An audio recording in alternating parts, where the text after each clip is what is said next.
enjoyed. So yeah, no, I really enjoyed the film. You know, the extras are Iraqi. They're refugees from the occupation. Yeah, I read that in the notes, and you could tell from there. I was wondering if you could tell from the accent. Yeah, you know, okay, you can. Good. Yeah, because obviously, I mean, I'm told that, but I don't know. You know, so good. All right. Yeah, no, it was good. It's very authentic. All right, thank you. But obviously, you know, it's not your average war movie. It's not just all fighting and bombs. You know, I know that's kind of a core element, but there's also the human element. How did that come about with you, obviously, writing the script? And Kathryn, what did you think when you kind of read the script and kind of saw that it wasn't just your straightforward war movie? Well, go ahead. Well, I think the human element is important, and it's important to me. It really is a story in a lot of ways about how people get through these very challenging circumstances and survive the odds and so forth. So to me, that's just intriguing as a writer to focus on characters. Yeah, and I think certainly as a member of the general public, I felt this conflict was fairly abstract and perhaps underreported somewhat in America. So when he came back from Baghdad with all of this information, these extraordinary stories about these men who arguably have the most dangerous job in the world, and yet it's a volunteer military, so they're there by choice. I thought it was a pretty extraordinary psychology and potentially rich for a character study.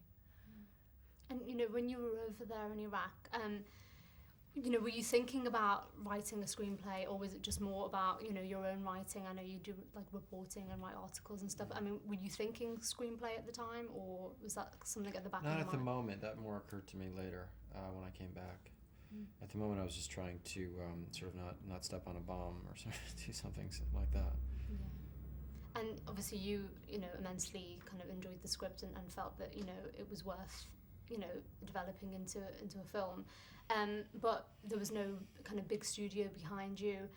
Did you feel that kind of pressure to, you know, were you worried about making the film whether you'd, you know, it would be a success, and were you worried about kind of it all going wrong, and you know, the fact that you might have been, you know, wasting somebody else's money, so to speak? Well, I think that you kind of have to have the confidence of your conviction, and at some point you just, you know, go forward with,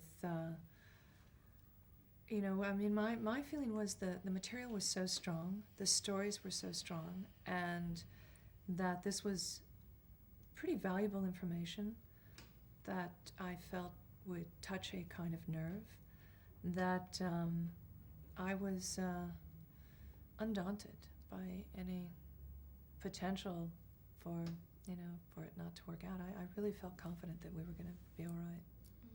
And obviously the film relies heavily on the three lead actors.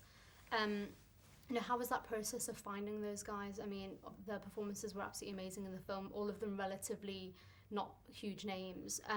How was that process? Well, it was actually a pretty exciting process, because we set out to cast slightly less familiar names, you know, the kind of future movie stars, so to speak. And I found in Dahmer an extraordinary performance by Jeremy Renner. Just a heartbreaking kind of his ability to convey truth and honesty, and thought that he would make a very intriguing Sergeant James. And then in Half Nelson saw Anthony Mackie, who just, even in a small part, just kind of leapt off the screen. And then in Jarhead, Brian Garrity, you know, this kind of beautifully vulnerable portrait of a man, you know, under extreme duress. So it was, you know, finding these three actors was pretty exciting and inspiring. And then also, you know, you transported them then from Hollywood into the Middle East itself for the filming. Was it important for you to find kind of a location that could look as similar to Iraq as you could get it? Was that an important thing? Yeah, it was vital.